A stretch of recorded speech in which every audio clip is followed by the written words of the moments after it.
Hello everybody, welcome back. If you're new to the group, each week Molly and I present a word, and that word is designed to be a guide for contemplation, meditation, journaling, and discussion. And this week's word is will.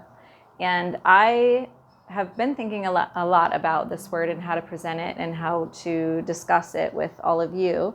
And I really think in my mind, there's two ways to look at this word.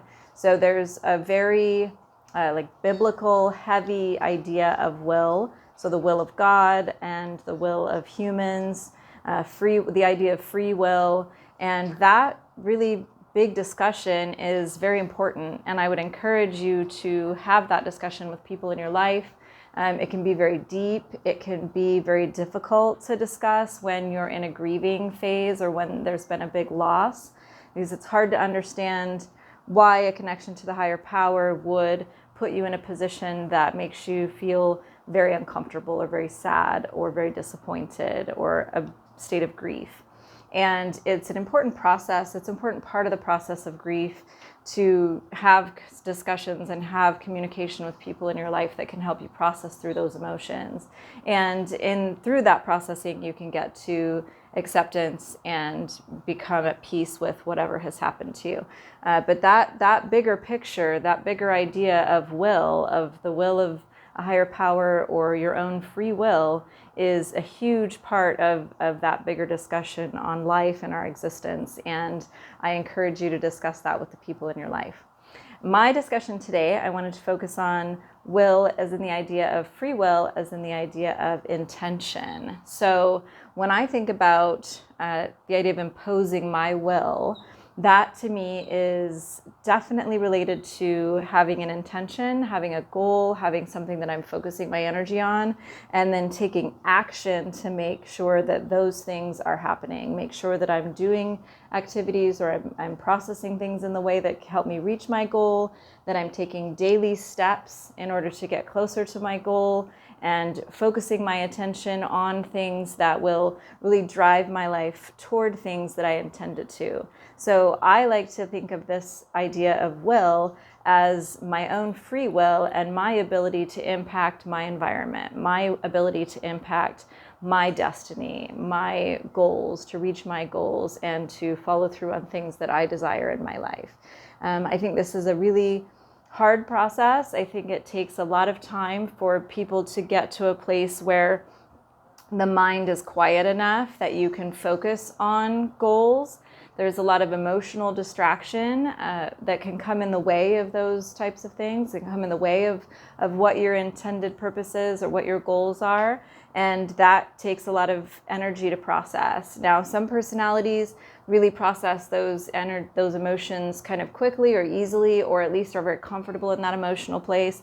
Other personalities really don't like that emotional place, and processing and getting through some of those tougher emotions is really hard, can be very distracting, and oftentimes is put aside. And oftentimes is put aside toward the focus of a goal or accomplishing something. So I think there's a balance here, like in most things I talk about. When your intention is to accomplish something, or you focus your will on a specific goal, a lot of times it's very productive, but sometimes things get lost in the wayside. So maybe very difficult things in your life that need to be worked through get pushed aside. They're not as important as you focusing on your goal. And maybe people in your life get neglected, or other things fall through the cracks. So it is important, like everything, to have a balance here where you're using your energy, you're using your mind, your focus of attention, your ability to accomplish your goals, to move into action, to take steps, to do physical practices every day that can get you closer to your goals, closer to the things that you want to accomplish, closer to living the life that you really envision for yourself. You have to be careful, because in that drive, in that very hyper focus, things that come up naturally in the world, things that come into focus and out of focus naturally in your environment, can be seen as less important. And I think part of that connection to the universe is really understanding that those things that come in and out are oftentimes also very important.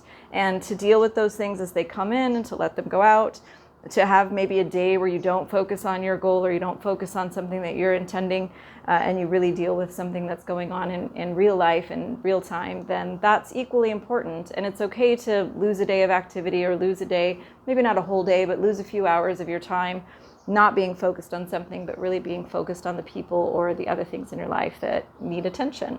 So like anything, having a strong will is important. It helps you maintain focus and direction when you're trying to achieve goals or accomplish things. But also you need to be careful about how strict and structured you are around that goal. How strong your will is can also keep you from experiencing some of the slower, more difficult, softer things in life that are also important and teach us valuable lessons. So I think that this conversation about will is a big one. And I encourage you to go out into the world or even here on Facebook and really discuss, or YouTube or wherever you're watching this, and really discuss this concept with Molly and I, or discuss this concept with the people in your life. So I appreciate you showing up this week, and I hope you enjoyed my talk.